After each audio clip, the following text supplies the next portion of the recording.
여러분, 요즘 카드 결제 안 되는 곳 보셨나요? 예전에는 자판기 음료수 마시려면 동전 막 떨어뜨렸던 기억이 있는데 이젠 별의별 게 다 카드 결제가 됩니다. PC방도 카드 결제가 되고 심지어 코인 노래방에서도 카드가 됩니다. 인형 뽑기, 오락실까지도.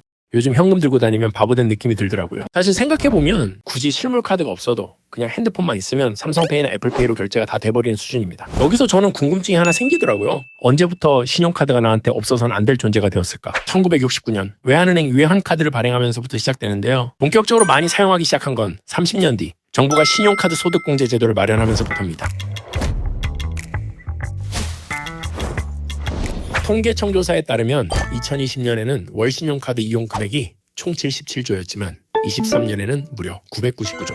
3년 만에 13배 이상이나 차이 나는 엄청난 수치를 보여줍니다. 하지만 이와 반대로 포장마차나 시장에서 물건을 살 때 카드를 내밀면 현금 없어요? 계좌이체 해주세요? 라는 말 다들 경험해 보셨죠? 이렇게 상점이 편하기만 한 카드 결제를 싫어하는 이유 도대체 뭘까요?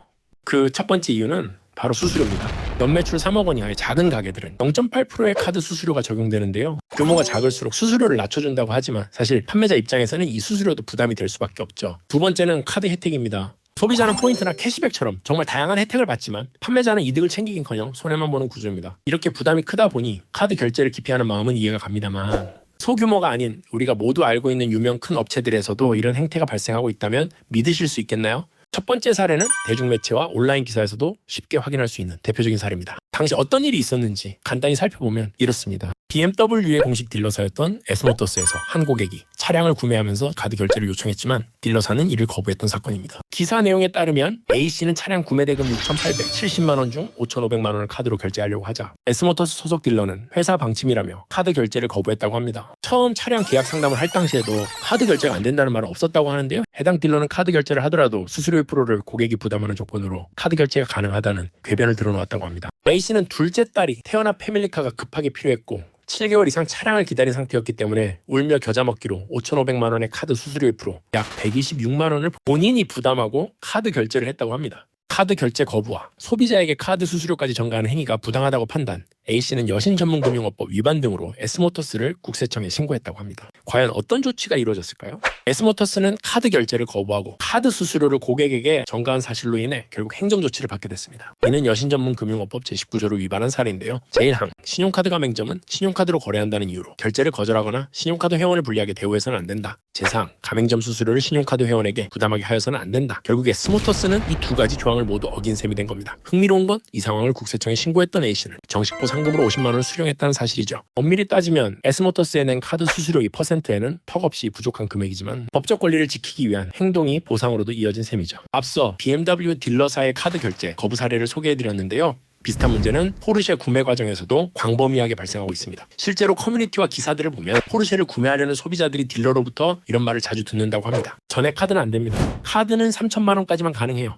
또는 자사 파이낸셜 이용하셔야 합니다. 구매자 입장에선 정말 당황스러운 상황인 거죠. 포르쉐의 경우 차량 가격이 2억이 넘는 경우도 많은데 카드로 결제하면 마일리지나 캐시백 혜택만 해도 수백만 원이거든요. 근데 딜러는 회사 정책이라며 그건 안 됩니다 라고만 말을 합니다. 스타일 오토솔루션으로 들어오는 문의만 보더라도 카드 결제가 3천만 원으로 제한돼 있다, 차량 구매를 거부당했다 등의 피해 사례가 정말 많습니다. 나도 차량 판매 딜러가 카드 결제를 거부하다 보니 포르쉐 커뮤니티에는 카드 결제가 가능한 딜러를 찾는 소비자들까지 나타난 지경입니다. 이건 단순한 제한이나 권유의 수준이 아니라 소비자 선택권을 제한하는 구조적 강요에 가까워 보입니다. 근데 이 모든 행동, 법적으로 문제가 있을까요? 이러한 사례들도 초반에 말씀드렸던 S모터스의 사례와 같이 여신전문금융업법 19조에 어긋나는 행위입니다. 그렇다면 차량 판매 딜러사들은 왜 이렇게 고객의 결제 방식에 제한을 두는 걸까요? 이유는 의외로 간단합니다. 바로 돈 때문입니다. 고객이 카드로 전액을 결제하게 되면 딜러사는 수백만 원의 카드 수수료를 부담하게 되죠. 또 고객이 특정 파이낸셜을 이용하면 딜러는 그 금융사로부터 리베이트, 즉 커미션을 받을 수 있습니다. 쉽게 말해 카드 결제를 막고 특정 금융사를 이용하도록 유도하는 건 딜러사의 수익을 지키기 위한 전략입니다. 하지만 소비자 입장에서는 카드 혜택을 놓치고 때론 수백만 원의 손해를 보게 되죠. 게다가 이런 사실을 몰랐다면 그냥 딜러가 하라는 대로 따라가게 되니까요. 이건 단순한 소비자의 협조가 아니라 구조적으로 반복되는 피해일 수 있습니다. 그리고 이런 피해는 당연히 조용히 감수할 일이 아닙니다. 만약 여러분이 차량 구매 과정에서 카드 결제를 제한당하거나 수수료 부담을 요구받았다면 절대 그냥 넘어가시면 안 됩니다. 여신금융협회나 국세청, 공정거래위원회, 금융감독원 등 소비자의 권리는 법으로 보호받고 있으며 이를 지키기 위해 신고할 수 있는 공식 창구도 존재합니다. 그리고 실제로 이런 신고가 행정조치로 이어진 사례도 있다는 점 앞에서 확인하셨죠? 수천만 원, 많게는 억 단위의 거래. 이럴 때일수록 합리적인 선택이 중요합니다. 당당한 소비자가 되는 것 스타일 오토 솔루션이 함께하겠습니다.